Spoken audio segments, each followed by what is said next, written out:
As many of you may know, campus is going to become smoke-free starting December 31st. Now, I think this is a great thing. It's a step in the direction of becoming a healthier student population.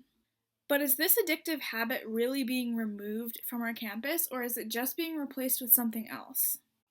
I see electronic cigarettes being used on campus almost everywhere I turn. At the library doors, at the Wood Center shuttle stop, and while there's no secondhand smoke necessarily to affect the rest of us not using them, what a lot of people don't understand is that e-cigarettes are just as addictive as regular cigarettes because there's the same amount of nicotine in them. So I believe that imposing a ban on electronic cigarettes as well as regular tobacco would be hugely helpful in creating the health-positive environment that every college campus needs. According to our audience analysis survey, we are a pretty health-conscious bunch. We like to make choices that positively affect ourselves and our safety. We don't drink a lot, we don't text and drive. This, then, would be just another one of those decisions, one to make a positive impact on both ourselves and the people around us.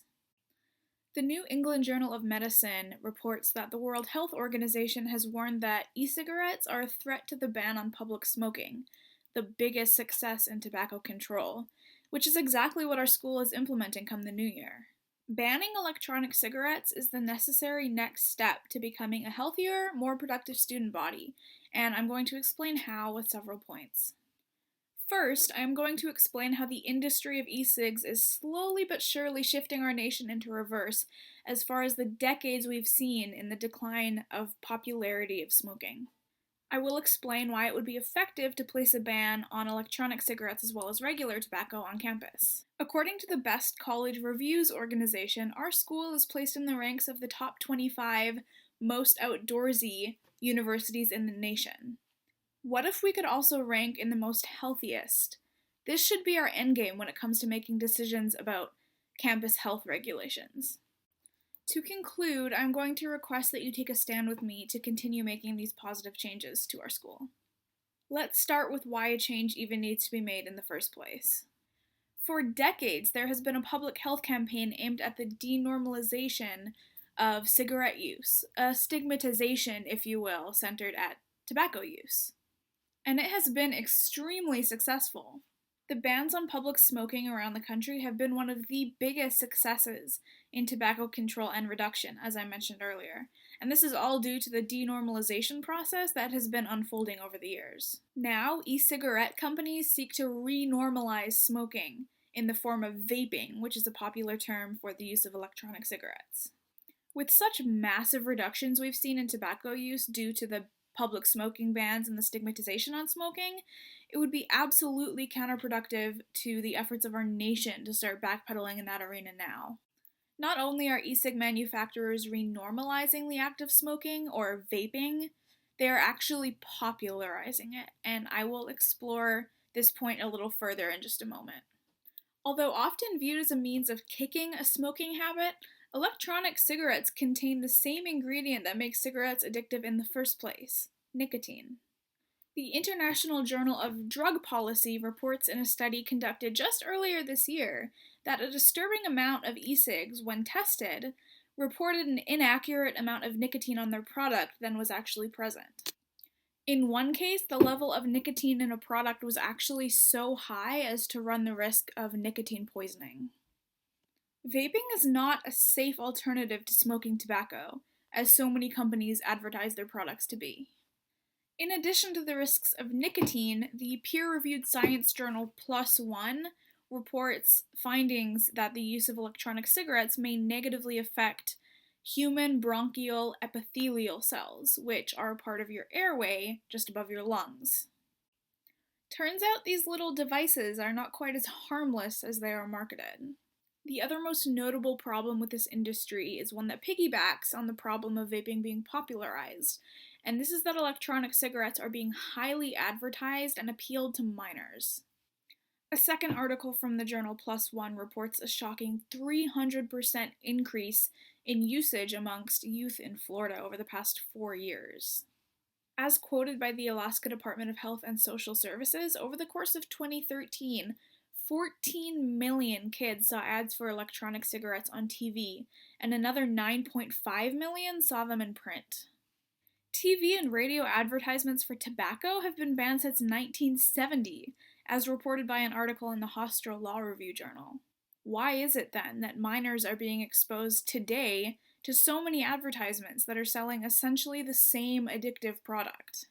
Use of tobacco in minors has decreased, yes, but the sky-high increases in e-cigarette use among the same kids speaks volumes to the target audiences of the electronic cigarette manufacturers, and that is not only unethical, but illegal as well. So what do I propose we do about this? It's simple. The same thing we do anytime we can collectively agree that a behavior is destructive to our school, or our state, or our country. So we ban vaping on campus the same as we did with smoking. I'm not suggesting that this has to be an immediate change, in effect at the same point in time as the no tobacco rule. After all, I've been seeing notifications of the new regulation posted on campus all semester, and it's not in effect until December 31st. But if we could make the decision and set a date, say the end of spring semester, maybe the beginning of fall semester 2016, using the same technique as was used in banning tobacco, we could set a lasting and effective regulation that could overall improve quality of lives on our campus. Several states have already banned the use of e-cigarettes in places where regular smoking is banned, such as North Dakota, Maine, Utah, and New Jersey. This growing number of states is listed by the American Non-Smokers' Rights Foundation. Several other states have also enacted regulations against the use of e-cigs in public, such as California, where the use of e-cigarettes is banned at the Orange County Fair in all areas.